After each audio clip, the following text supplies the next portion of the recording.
Bonjour et bon retour dans un nouveau numéro de Studio 101. Encore une fois, aujourd'hui, une belle balade dans la vie de notre invité, une belle balade dans la vie mahoraise, bien sûr. Et notre invité aujourd'hui n'est autre que Élisée Joseph. Il est né le 25 mai 1983 à Madagascar. Vous le connaissez pas encore, mais en ce moment, il est technicien d'image chez KTV et on va découvrir son cursus tout de suite. Élisée, bonjour. Bonjour Dominique. Est-ce que j'ai dit des bêtises? 25 mai 1983 à Madagascar? Non, c'est bon, c'est la bonne réponse. C'est voilà. Né à Madagascar, papa et maman étaient malgaches. Oui, ce sont des malgaches. Oui. Ouais. Que faisaient papa et maman? Ils étaient employés d'administration en fait. Ouais. J'imagine que maman était au foyer. Non, pas du tout. Non. Bon, à la base, elle était comme ça, mais au fur et à mesure du temps, elle était devenue institutrice. Ah ouais. Et donc, et mon père qui, était, je dirais, un comptable public. Voilà. Et ouais. Comment se passent les premières années du petit Élisée Joseph quand il était tout petit, tout là-bas à Madagascar? C'était une enfance plutôt tranquille. Ouais. Heureuse? Oui, heureuse parce que bon, j'avais une famille stable aussi en même temps et voilà. La nature, j'imagine. Comment? Proche de la nature, j'imagine. Proche, non pas vrai, plutôt proche de la civilisation entre guillemets, je dirais. Et voilà, et j'ai été élevé dans un pays, dans une famille plutôt dans une famille très chrétienne. Et j'ai j'ai également été éduqué dans un collège chrétien. Donc voilà, c'était voilà quoi. C'était tranquille quoi. Il n'y a pas vraiment quelque chose de très spécial ni de quelque chose de choquant. Donc tu passes ta petite enfance, tu rentres à l'école, j'imagine. À quel âge? J'ai commencé à l'âge de oui, j'ai commencé ma scolarité à l'âge de 5 ans. Ouais. Donc à Madagascar, bien sûr. Oui, à Madagascar, oui. Ouais. Bien entendu, parce que à l'époque, bon, voilà, quand même, nous sommes en 89 ou bien 90. Le système éducatif de Madagascar n'était pas vraiment au point. Et donc, les enfants ont commencé leur école à partir de 5 ans. Donc, j'avais pas tellement le choix non plus. Voilà. Il était bon en quoi, le tout petit Élisée, quand il était tout petit? Français, plutôt matheux, plutôt géo J'étais vraiment, mais alors vraiment zéro en mathématiques. Ouais, c'est des choses qui arrivent. Voilà, en termes de calcul, je suis plutôt littéraire, voilà. Littéraire. Très, mais alors très littéraire. Et ouais. Donc les années passent, les classes aussi. Oui, voilà. Qu'est-ce qui se passe après? On va jusqu'où dans les études? Et après mon bac, j'ai... Donc on va jusqu'au bac déjà. Oui, voilà. À Madagascar. Oui, à Madagascar, oui. J'ai eu un bac malgache. Comment dire? Qui a d'enseignement général. Qui a un très bon bac. Oui, bon, si tu le dis. Et donc, j'ai eu mon bac littéraire à 18 ans. Et ouais, bac littéraire, donc. Oui, voilà, et je suis entré à l'université de Madagascar, l'université d'État. Antananarivo, qui s'appelle déjà un CAT, pour ceux qui ne savent pas encore. Ensuite, j'ai suivi une formation juridique. Pour commencer, j'ai... Donc, toujours tout ça à Madagascar. Voilà, toujours tout ça à Madagascar. J'ai fait le droit pendant un certain temps. Et puis 5 ans après, j'ai entre guillemets bouclé. Mais bon, puisque les études ne se terminent jamais, j'ai recommencé une nouvelle étude en études culturelles, toujours à l'université de Madagascar. Et voilà, et 10 ans après, maintenant j'ai deux petites maîtrises en poche. 2 petites... Non, ça va. Ça va. Il est gentil. Il est très gentil. Vous pensez bien, j'ai que 2 maîtrises. Ça va. Alors, donc, jusqu'au bac, jusqu'aux maîtrises. Maîtrise en quoi? Maîtrise en droit. Ma spécialité, en fait, c'est le droit public. Je me suis spécialisé en droit public parce que j'ai trouvé un tout petit peu compliqué le droit privé. Quand j'étais à la licence. Et en même temps aussi, j'ai une maîtrise, je me suis spécialisé en psychologie de l'enfant quand j'ai suivi des études culturelles. Et je t'explique un tout petit peu comment ça se passe en fait dans cette filière qui est rattachée à la lettre à la faculté des lettres et sciences humaines de l'université. Il s'agit d'une formation pluridisciplinaire. Et à partir de la licence, en fait, enfin, comme si tu avais ton permis pour, aller vers d'autres spécialisations. Et moi, je me suis spécialisé dans la psychologie de l'enfant. Parce que, voilà, je trouvais ça intéressant. Et voilà, j'ai cette maîtrise en études culturelles avec cette mention psychologie de l'enfant. Voilà. Et donc, tout ça se fait à Madagascar. Tout ça. Mais à quel moment rentre Mayotte dans ta vie? L'histoire a commencé l'année dernière. Je me suis intéressé particulièrement à Mayotte quand... Donc tu étais à Madagascar, donc? Oui, voilà. Quand une entreprise m'a proposé de venir ici à Mayotte, ils m'ont promis d'embaucher quand je serai ici. Et du coup, ils ont désisté au dernier moment. Et puis, voilà, je me retrouve à... Et ouais. Comment s'est passée cette prise de décision de quitter Madagascar? Facilement pas vraiment. Tu vois, il y a toujours cette soif d'évoluer. Bien sûr. Oui. Et en même temps, il y a toujours cette main qui nous retient, cette main de l'habitude, de la vie de tous les jours, de la famille autour. En même temps, oui. Et moi, je me suis dit que tôt ou tard, il faut quand même que je réussisse quelque chose dans la vie. Et j'ai décidé d'évoluer, entre guillemets, encore une fois, même si j'avais une responsabilité assez conséquente dans une chaîne TV à Madagascar. Et du coup, j'ai pris la décision de venir. Même si ça n'a pas été facile, c'est vrai. Et il faut... De toute façon, une mue n'est pas toujours facile. Aucune. Voilà. Si vous l'avez bien remarqué, il y a des insectes qui muent. Tout à fait. Et quand ils évoluent, comme la chenille se transforme en papillon, ce changement n'est pas toujours facile. Donc, il faut bien aller de l'avant pour pouvoir construire quelque chose de plus grand. Donc, tu as quitté la famille? T'es obligé, quelque part. Avec un pincement au cœur, j'imagine. Avec un pincement au cœur. Même si on n'est pas loin. Oui, je sais, mais bon, pour l'instant, ça fait encore mal, mais je suis en train de penser un tout petit peu. De travailler pour que ça fasse moins mal. Voilà, tout surtout à fait. que tu es bien placé pour travailler dans ce genre de choses. Allez, donc tu arrives à Mayotte, et donc là, quelqu'un t'avait promis des choses qu'il n'a pas tenues, visiblement. Oui, c'est bien ça. Oui. Et donc après, tu as atterri donc à Kouzi. Oui, c'est ça, tout à fait. Alors, moi, je voudrais qu'on revienne sur tous tes diplômes, là. Qu'est-ce que ça peut apporter à un jeune autant d'études ? Est-ce que tu encourages les petits frères d'aller cumuler les maîtrises comme tu l'as fait toi, alors que quand on sait déjà une maîtrise, c'est déjà du boulot, alors deux Bon, alors oui, les petits jeunes, enfin mes petits frères qui sont en train de me regarder en ce moment, eh bien, je vous encourage fortement parce que il y a en fait que les études qui puissent nous aider à s'en sortir dans la vie et à nous construire. Oui, et voilà, oui. Et c'est grâce à ça aussi que le monde te considère comme tu es. Parce que sinon, en fait, la vie est un combat. Bien sûr. Et les études, ça fait partie des armes qu'on a. Et sans les armes, il n'y a rien du tout. On est mort, quoi. C'est ça, en fait. C'est comme une voiture. Soit on arrive avec une 2 chevaux, soit on arrive avec une Ferrari. Ben oui, voilà. Toi, tu arrives avec 2 Ferrari. Gâté. Ça a été dur, ces études. Oui. Est-ce qu'il y a des moments où on a envie de tout abandonner ? Mais alors, là, non.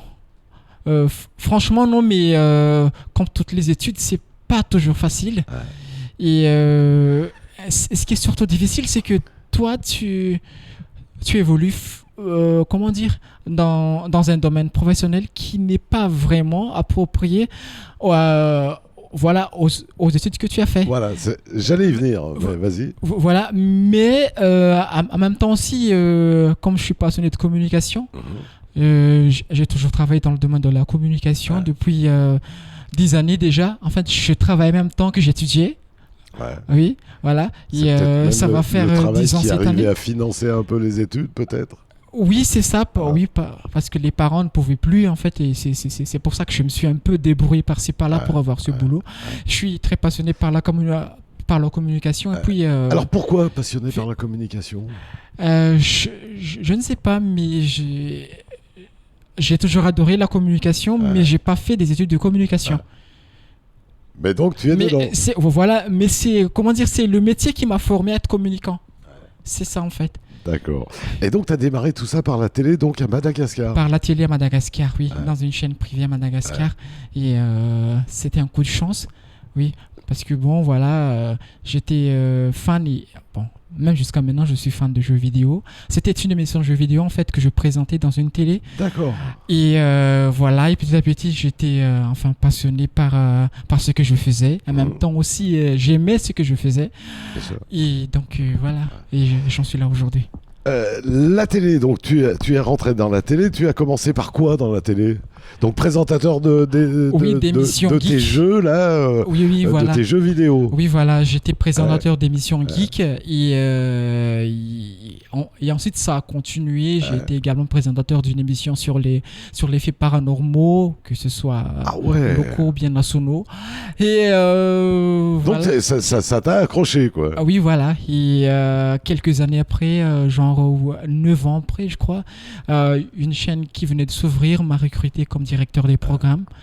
Et voilà, et je me suis dit que jamais plus je quitterai la communication, malgré toutes les études que j'ai faites.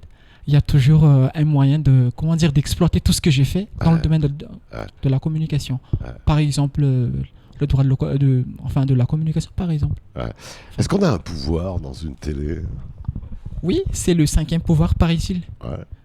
Mais, donc alors oui. Mais après, quand on y travaille, c'est quoi ce pouvoir? Concrètement, c'est quoi ce pouvoir? Concrètement, c'est d'amener d'autres jeunes à jouer aux jeux électroniques, c'est tout ça, c'est de se dire c'est moi qui ai allumé cette envie chez ce jeune-là. Plutôt ce pouvoir-là qu'on a. Tu vois, on est en train de se discuter, oui, on a le pouvoir de passer un message à des gens. Même s'il n'est pas très clair, même s'il n'est pas évident, ou si voilà, on n'est pas en train de dire prenez des armes ou machin. Voilà. Je veux dire, on a un message qui va passer à la fin de l'émission. Oui, voilà, tout à fait. Ça se pourrait, même si les gens qui regardent en ce moment ne comprennent pas forcément, mais ça s'insère. Ou ne décryptent pas le message qu'on veut leur envoyer. Mais mais forcément. Mais ils vont le ressentir quand même. Voilà. Tout ça va s'insérer dans leur cerveau de manière subliminale, je dirais. Et forcément, ça va aller travailler petit à petit. Mais alors, petit à petit, mais ça va prendre un peu de temps. Bien sûr. Ça, donc, quand même, ta maîtrise en psycho doit t'aider un peu, là, quand même. Oui, pour pouvoir passer quelque chose, pour pouvoir passer un message ou bien voilà. Oui. Parce que la psycho, ça permet quand même de comprendre comment les gens fonctionnent. Voilà, et c'est l'une des choses que j'adore, c'est faire de l'empathie. Et cette chose-là, peut-être que c'est déjà inné chez moi, mais j'ai pu développer ça quand j'ai eu petit à petit tous les rudiments de la psychologie pour pouvoir comment dire, se mettre à la place des gens, quelle que soit la situation, et toujours comprendre les gens aussi. Ça, c'est quelque chose que j'aime bien. Et c'est ce que j'essaie de faire. Je ne suis pas parfait dans ce genre-là, c'est vrai, mais ça m'aide à réussir dans le travail, dans tout ce que j'ai fait en tout cas. Tu as fait aussi, alors c'est un mot savant, de l'anthropologie économique. Oui. C'est une formation. C'est quoi ça? Explique-nous. En gros, en fait, pour les profanes, on va dire, par peur d'évoquer quelque chose de très technique aussi. L'anthropologie économique, c'est.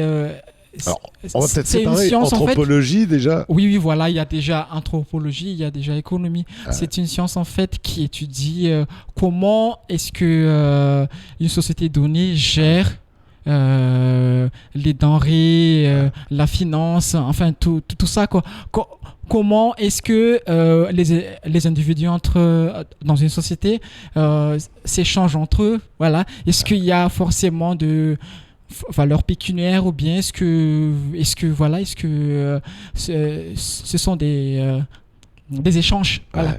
Voilà, c'est tout ça en fait. C'est tout ça. Et ça, après, par l'image, il y a beaucoup de choses qui peuvent passer dans ce cadre-là quand même. Par l'image, par l'audiovisuel, par tout ça. Quand on voit la publicité... oui, oui. On est en plein dedans, je veux dire. Tout à fait. Savoir tout à comment fait. les gens fonctionnent, Tout qu'est-ce à qui fait. va déclencher l'envie d'acheter, Oui. ou le choix de la couleur de la voiture. Oui, tout à fait. C'est pour ça que je peux te dire que je ne suis pas du... Enfin, je regrette pas d'évoluer dans le domaine de la communication. Donc, je suis bien dedans et je me sens bien avec tous ces matos que j'ai pu rassembler pendant toute ma carrière. Donc, voilà. En dehors de la télé, ces deux maîtrises, elles auraient dû t'amener vers quoi ? À un certain moment de ma vie, j'ai déjà fait, enfin, j'ai déjà essayé d'intégrer l'Institut de Madagascar de la magistrature. Et voilà. Oui. Avec la maîtrise de droit, bien sûr. Oui, voilà. Mais, enfin, j'ai essayé pendant 3 ou 4 fois. Et déjà, ça coûtait très cher. Et ensuite, avec le système qu'il y a, je ne vais pas évoquer beaucoup de choses, mais bon, vous savez, vous qui nous regardez en ce moment, c'est que je veux dire, c'était pas du tout évident d'y entrer. Et puis aussi, j'ai essayé également d'intégrer l'armée en tant qu'officier supérieur, enfin, à l'Académie militaire de Madagascar. Tiens, étonnant ça. Oui, voilà. Mais ça n'a pas marché non plus. Et du coup, pour répondre à ta question, soit j'aurais été avocat, soit j'aurais été militaire. Voilà. T'aurais pu être psychologue ? Oui, éventuellement aussi, mais il fallait que pour pouvoir exercer le métier, en fait, il faudrait un certain nombre d'habilitations. Donc, il fallait que je passe carrément le 2A ou bien le doctorat pour pouvoir faire ça. Donc, travailler en tant que consultant, peut-être, oui, possible, mais pas vraiment psychologue pur et dur. C'est compliqué l'esprit de quelqu'un. Très. Surtout, mais alors la psychologie de l'enfant. Surtout un enfant. C'est vrai. Et aussi la psychologie de la femme. C'est très compliqué aussi, mais... Il n'y a que l'homme qui est simple. Donc tu vas te faire des amis, Élisée. C'est pas pour être macho, mais toutes les femmes sont compliquées. Et les enfants aussi, c'est quelque chose de très compliqué. Et même, j'ai failli abandonner pendant un temps quand j'ai fait mes recherches et tout. En même temps aussi... mon encadreur était décédé entre-temps et je me suis dit que bon, c'était pas pour moi. Mais du coup... Donc, psychologiquement, il s'est passé quelque chose à ce moment-là. Voilà, psychologiquement. Mais comme j'étais dedans, je me suis dit que bon, allez... Tu t'es fait une auto-analyse, là. Voilà. Tu t'es allongé sur le canapé, tu te parlais en même temps. Oui, voilà. C'est possible, ça. Alors non. Parce que déjà, il faut que tu extériorises... tout ce que tu ressens à quelqu'un pour pouvoir pour que la personne en question te renvoie tout ce qu'il pense. Tout ce qu'il pense.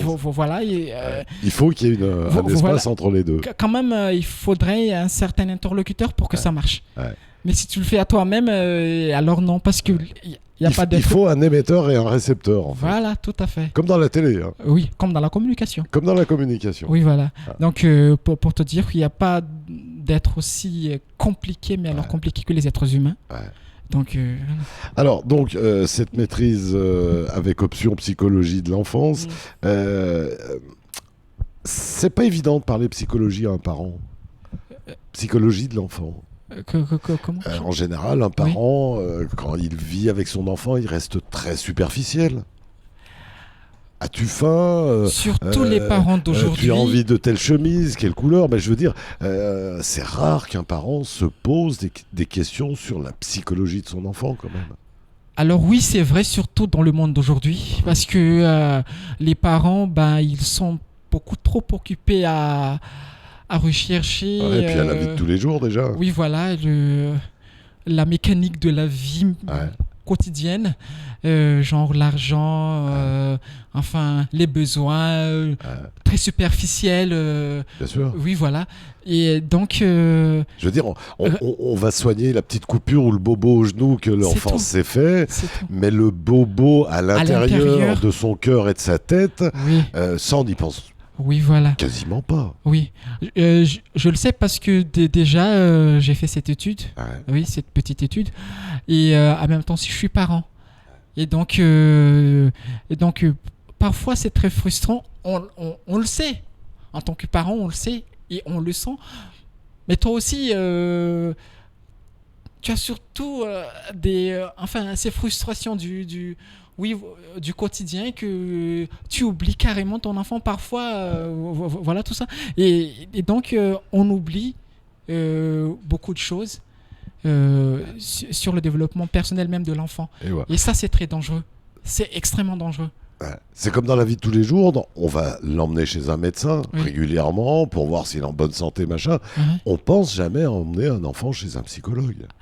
Est-ce qu'il faut ? Je dirais dans notre monde d'aujourd'hui, oui. Mais avant, je pense que tout allait bien parce qu'il n'y avait pas encore la télé, il n'y avait pas encore tous les réseaux sociaux, il n'y avait pas encore la technologie. Enfin, il n'y avait presque rien. C'était juste des contacts directs entre humains et c'était beaucoup plus facile. Et avant, on était dans une atmosphère plus saine. Oui, voilà, plus saine, tout à fait. C'est ça le terme. Oui. Mais aujourd'hui, on est tous dans nos coins. Il y a plus ce contact direct et physique qu'il y avait dans le temps, entre guillemets autrefois, même si c'était encore il y a que 20 ans. Et c'est très dommage. Qui jouait le rôle du psychologue dans le temps, justement, dans la famille? C'était pas le grand-père, la grand-mère? Non, c'était plutôt... pas eux un peu les psychologues? Quand ça allait pas avec papa, maman, en général, qu'est-ce qu'on faisait? On allait en parler avec grand-père ou grand-mère? Alors, en tout cas, avec celui qu'on... Non, en fait, dans la famille où je vivais, non, c'était eux deux. C'était papa et maman, c'est tout. Oui. Mais il n'y a pas toujours ce contact au niveau psycho avec le parent. Oui, l'enfant, il vient dire qu'il a mal au genou, mais il va pas venir dire papa, maman, j'ai vu l'autre soir très tard une émission qui m'a traumatisé. Ça dépend de la société concernée, en fait. C'est la société, ça. Oui, si c'est une société, je dirais, simple et sans forcément un contact avec l'extérieur, je pense que il y a toujours comment dire ça, la présence d'un psychologue quelconque, ou bien la présence d'une personne qui peut assurer un rôle de psychologue. J'allais dire presque de médiateur, ça serait presque de la médiation. N'est pas forcément nécessaire. Je dis bien n'est pas forcément nécessaire, parce que tous les problèmes se résolvaient d'eux-mêmes, pardon. Et je pense, mais plutôt dans des sociétés plus développées, c'est différent. Et il s'appelle Élisée Joseph, c'est notre invité ce soir. C'est une véritable aventure régionale puisqu'il nous arrive de Madagascar. On va continuer à le découvrir juste après un petit détour du côté de la pub sur KTV.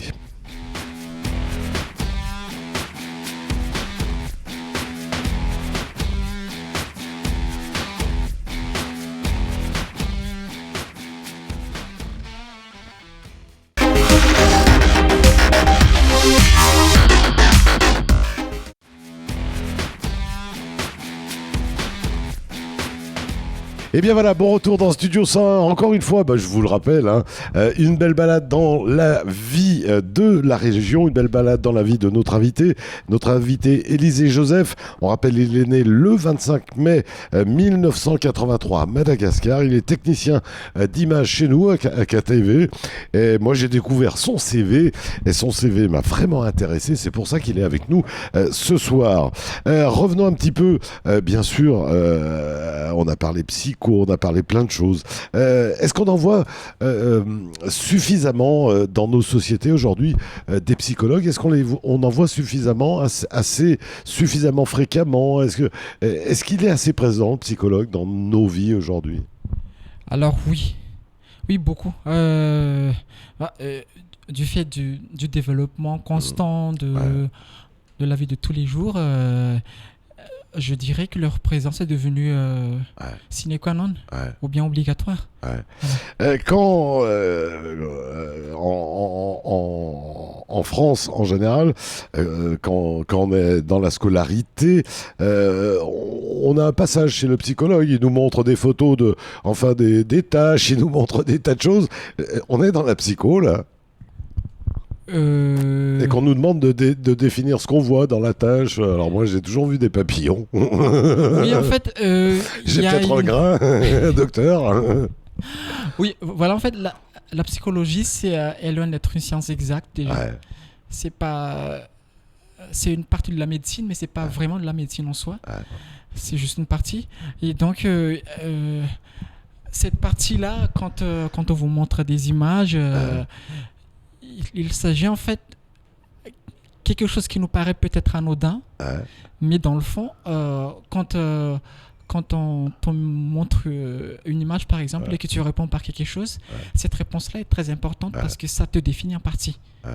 C'est pour ça en fait que les psychologues s'amusent entre guillemets à montrer toujours ces tâches là qui nous montrent tous. Ces tâches étranges. Oui, mais alors après on se retrouve en section mécanique ou machin. Grâce à ça, c'est quand même un peu. C'est ça, c'est très important pour eux en fait, pour qu'ils sachent avec quel genre de personnes ils ont. Mais c'est une science sûre.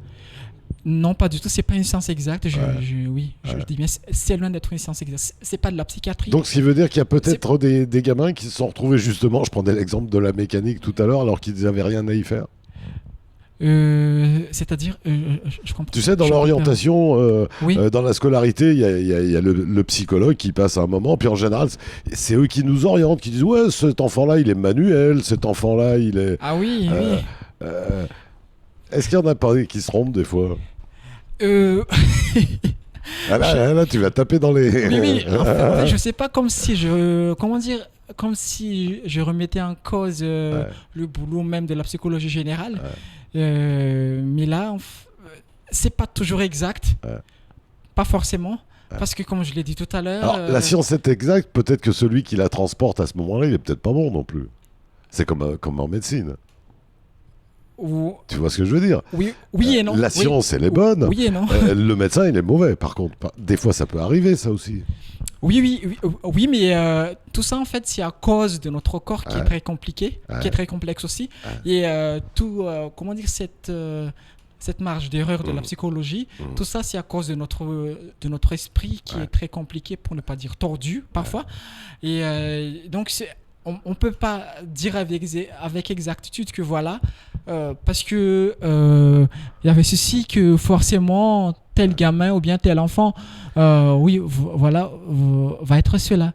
Mais bon, ça se travaille petit à petit pour que on arrive à atteindre un but précis pour... Je suis parent, à quel moment je dois me poser la question du psychologue pour mon enfant? Je sais pas, je voyais mon enfant qui bondissait, qui était un enfant machin, puis du jour au lendemain il s'éteint par exemple, il est moins vivant, Est-ce qu'à ce moment-là il faut se dire tiens, il se passe quelque chose chez mon enfant? Déjà, il faut d'abord, à quel moment on doit faire appel à un psychologue? Il faut d'abord différencier le métier de du psychologue et du psychiatre. Et du psychiatre, bien sûr. C'est pas la même chose. C'est quoi la différence? Justement, explique-nous là, pendant que tu es là. la psychologie, c'est une science Ouais. qui fait partie de la médecine Ouais. et que voilà, et en tant que telle, elle émet tout simplement de la théorie, Mhm. quelque chose de très théorique. Ouais. Mais par contre, en psychiatrie, qui fait également partie de la médecine, comment dire, c'est quelque chose de plus précis et qui a un but, bon, j'arrive pas à trouver le terme, qui a, Curatif. voilà, tout à fait, qui a un but curatif, qui a un but de guérir quelqu'un d'une Ouais, certaine maladie. d'améliorer en tout cas. Et qui a aussi, et en même temps aussi, un psychiatre a le droit de prescrire un médicament. Ouais. Mais par contre, un psychologue, non. Non. Non, Ouais. il conseille juste, et voilà, et tu appliques tout ce qu'il t'a dit. Si toi, tu es convaincu, mais pour le psychiatre, par exemple, par contre, voilà, c'est comme tu consultais un médecin. Mhm. Et que quand il prescrit un médicament, tu le fais. Ouais. Donc, un psychologue n'est pas forcément un psychiatre, Ouais. mais un psychiatre est forcément Un psychologue. un psychologue. Obligatoirement. Obligatoirement, Et voilà. ouais, parce qu'il est passé par là. Tout avant. à fait. Et voilà. Souvent, quand il y a accident d'avion, attentat, on dit ils vont être suivis par une cellule psychologique. Mhm. Ça sert à quoi? Ça sert à accompagner les gens pour Ouais. pouvoir,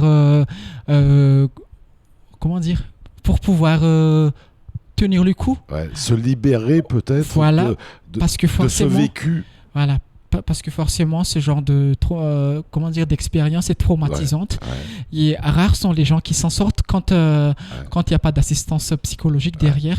C'est pas facile du tout. Personnellement, je n'ai jamais vécu ça, mais une fois, j'ai failli être agressé par des gens. Ça laisse des traces. Voilà, à Madagascar. Et pourtant, j'ai failli être agressé. Ouais. Et là, c'était vraiment, oui, c'était la panique, quoi.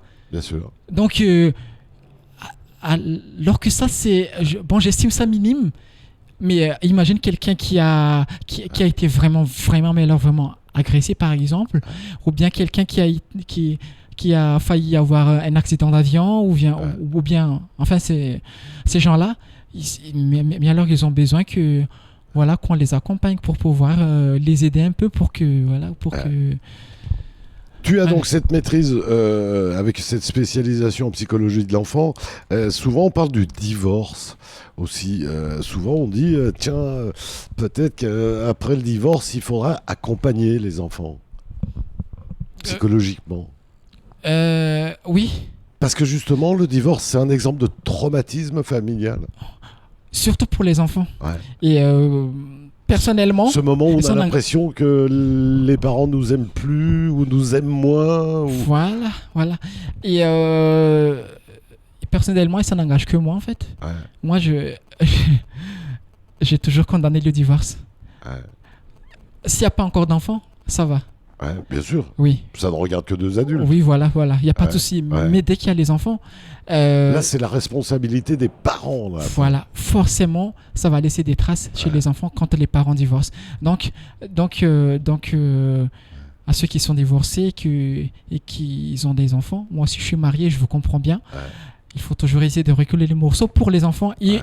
on ne pense que qu'aux enfants en fait à partir du mariage, à partir du moment où il y a le premier gamin qui se pointe, il faut penser aux enfants et rien qu'aux enfants. C'est la priorité C'est absolue. c'est absolu, c'est absolu. Et ça doit être évident dans le couple. Oui, tout à fait évident parce que eux, ils n'ont pas vu, comment dire, ils n'ont pas choisi d'être, de venir au monde, quoi. D'être ballotté par la vie. Oui, voilà. Moi, j'ai l'habitude Non, de le dire comme ça. Oui, voilà, ils n'ont pas choisi d'être là. C'est nous les Ils parents. n'ont pas choisi de changer de maman ou de changer de papa. Non, ou, pas du tout. Ou de pas voir du tout. arriver un nouveau papa, enfin, entre guillemets. Oui, pas du qui, tout, non. qui va même passer la main dans les cheveux en disant mon petit. Non. Ça peut laisser des traces, tout ça. Oui, tout à fait. Beaucoup de traces, même. Beaucoup de traces. Qui vont alors après marquer le futur adulte. Parce que c'est ça aussi. Oui. C'est que cet enfant, à cet âge-là, il se construit. Mhm.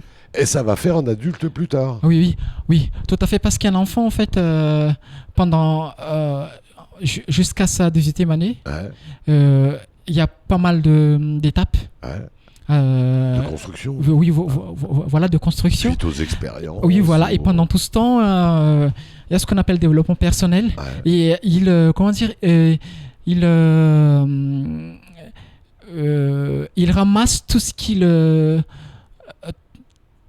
vit. Ouais. Et Toutes ces expériences bonnes comme voilà, mauvaises. et il transforme tout ça en expérience, Ouais. que ce soit bonne, que ce soit mauvaise. Et ça, en fait, ça forge toujours sa personnalité et ça impacte forcément sur son avenir. Ouais. Et voilà. Qu'est-ce qui pourrait protéger ces enfants de ce genre de problème, justement? Que les parents parlent plus. Est-ce que les parents parlent suffisamment à leurs enfants? Est-ce que c'est pas quand on parle avec son enfant, est-ce qu'on reste pas dans le superficiel? Est-ce qu'il n'y a pas des moments avec son enfant, il faudrait prendre le temps de s'asseoir, de se poser, à la limite, quasiment comme le fait un psychiatre, et de parler vraiment avec son enfant? Mais là, je dis parler vraiment, c'est pas lui dire il fait beau, il fait chaud. Est-ce que t'as faim? Est-ce que t'as discuter, soif? parler de ses peurs, de ses angoisses, Ouais. discuter de tout ce qui lui fait éventuellement mal Ouais. à Déjà l'intérieur. lui demander, est-ce que et tu as des douleurs? Est-ce Oui, que voilà. tu as des choses qui... Voilà. Et jouer avec eux surtout Ouais. parce que c'est très important. C'est très, très, très, très, très, mais alors très important.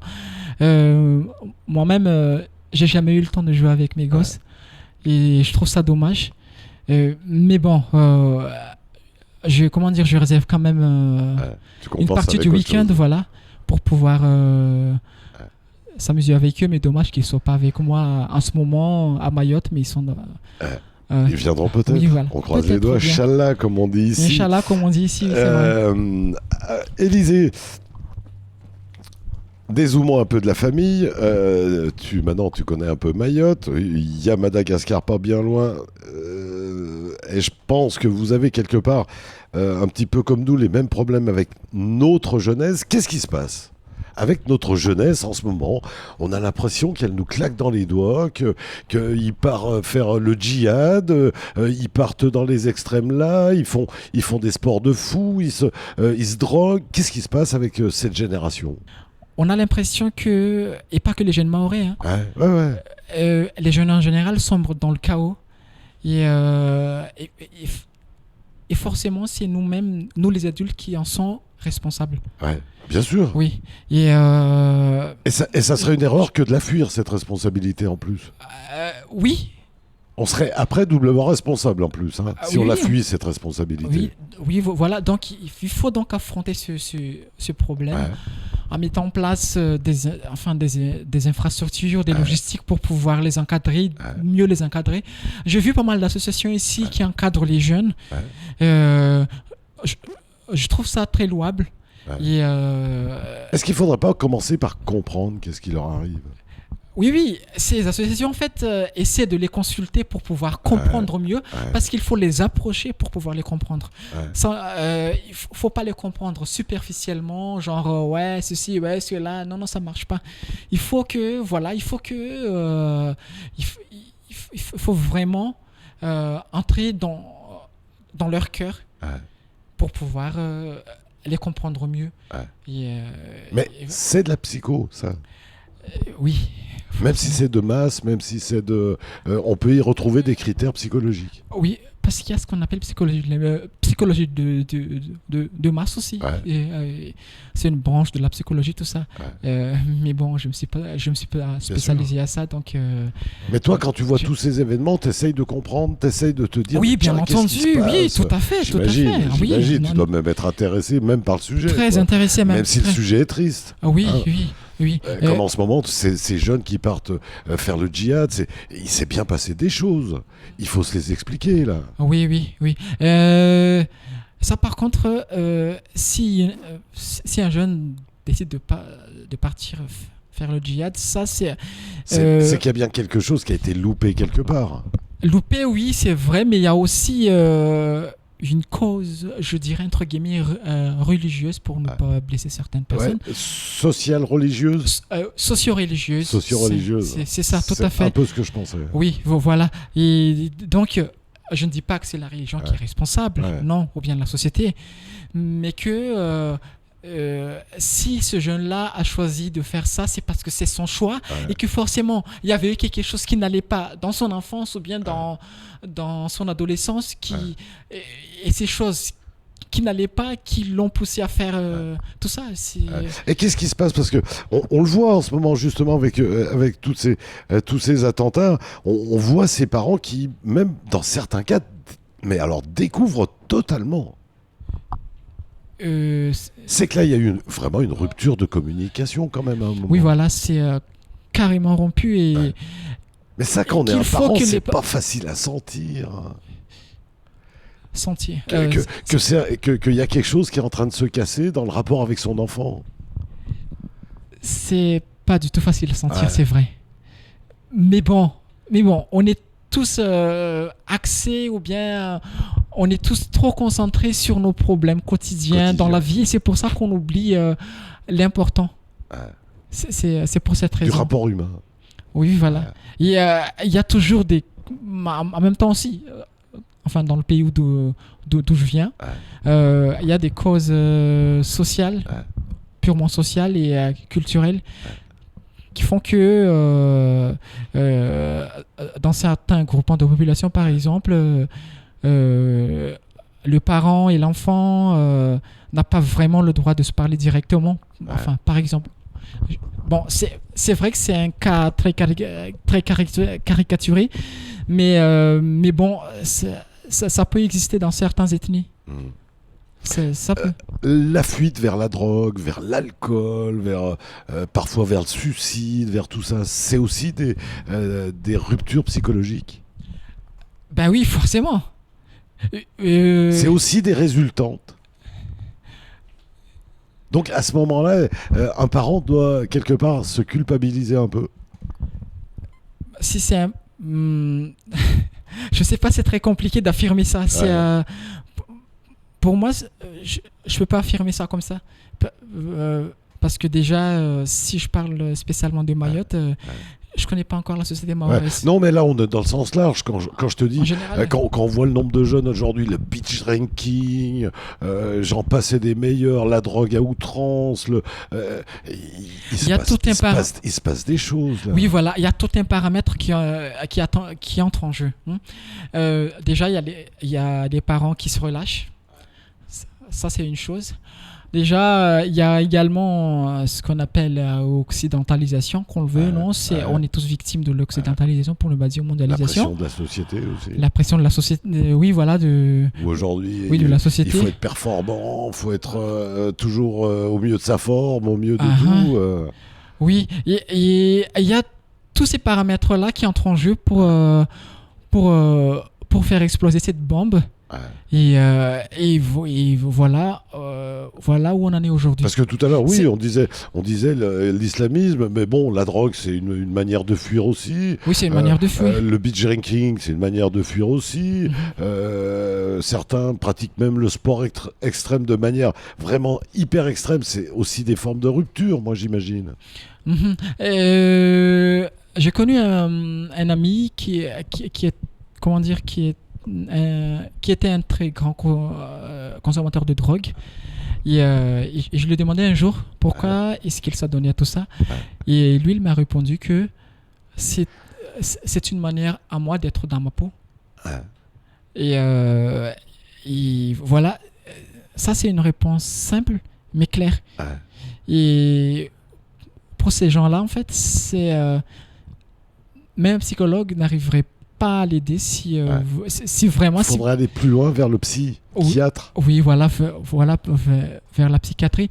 Et déjà aussi, il faudrait un effort personnel de chacun, de la personne concernée pour qu'ils avancent, pour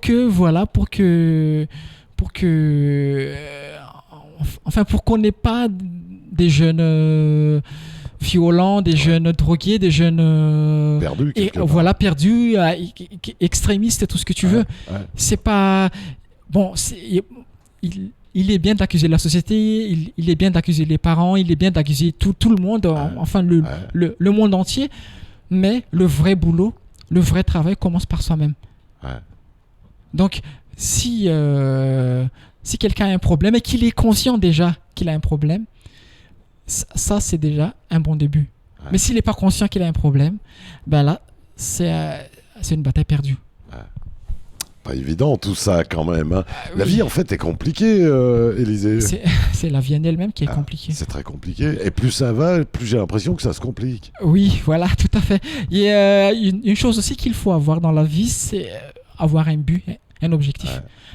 Quand tu te mets un objectif, tu oublies tout ce qui est tout ça et tu fonces vers ton objectif. Ouais.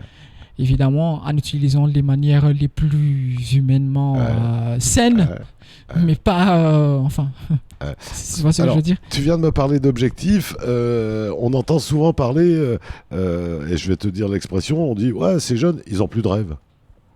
Comment ? Ces jeunes n'ont plus de rêve. » Est-ce que le rêve c'est palpable? Est-ce que c'est même pas dangereux le rêve? Quand on dit ils ont plus de rêve, est-ce que de faire rêver ces jeunes, aujourd'hui on les fait rêver avec le hip-hop, on les fait rêver avec plein de choses, avec la musique, les clips à la télé. Avec le sport. Est-ce que c'est pas dangereux justement aussi les rêves quand même? Quand on se casse la figure, ça fait mal. Un rêve, c'est un rêve, déjà. Et quand tu décides de le matérialiser et de le réaliser, c'est là que Ça devient un objectif. Voilà, ça devient un objectif et c'est pendant le parcours. Et de toute façon, l'atteinte d'un objectif donné n'est pas toujours facile. Pas du tout. C'est semer d'embûches et c'est très dangereux. C'est vrai, c'est dangereux, mais quand on se casse le cou, par exemple, ben, il faut repartir. Ensuite, il faut aller de l'avant. C'est toujours comme ça.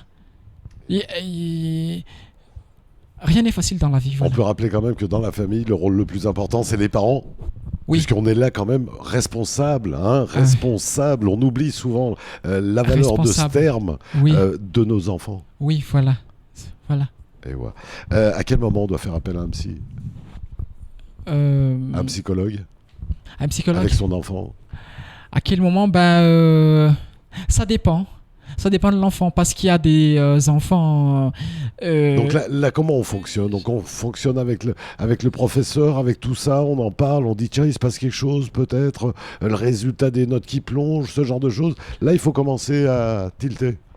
Oui, mais c'est pas vraiment. En fait, c'est pas toujours évident. Hein. Oui, c'est pas évident. C'est pas une catastrophe non plus quand il se passe quelque chose de ce genre. Et c'est pas la peine de paniquer, comme je l'ai dit tout à l'heure. C'est juste que c'est un humain. Ouais. Et ça traverse beaucoup de choses. Oui, voilà. Des hauts et des bas. Oui, voilà, tout à fait. Et mais à partir du moment que voilà qu'un enfant blesse par exemple leur camarade, c'est pas normal. Là, c'est pas normal. Voilà. Oui, c'est là qu'il faudrait peut-être consulter un spécialiste. D'accord. Oui. Les parents pardonnent un peu trop de choses parfois. Allez, on a dépassé le temps à partie, mais bon, Élisée, tu es technicien d'image. Oui, c'est toi qui vas la monter. Revenons à la réalité, comme on dit, à la dure réalité de la vie. Oui. Élisée, rapidement, qui remercier? J'aurais aimé remercier mon père, mais il est décédé en novembre dernier. Mais je remercie ma mère, ma sœur également, ma sœur et son mari qui m'ont permis de venir ici. Et mon ancien boss aussi, mon ancien DG qui était vraiment un ami, qui m'a vraiment aidé à parcourir tous les obstacles. Et un petit coucou à ma femme si elle me regarde en ce moment. Et une 30 de trop. Là, tu vas galérer pour la technique de l'image. Voilà. Allez, c'en est fini de ce Studio 101. On se retrouve dans tout juste une semaine avec un autre invité et une autre balade dans la vie mahoraise ou dans la vie régionale. Allez, on vous embrasse. Salut.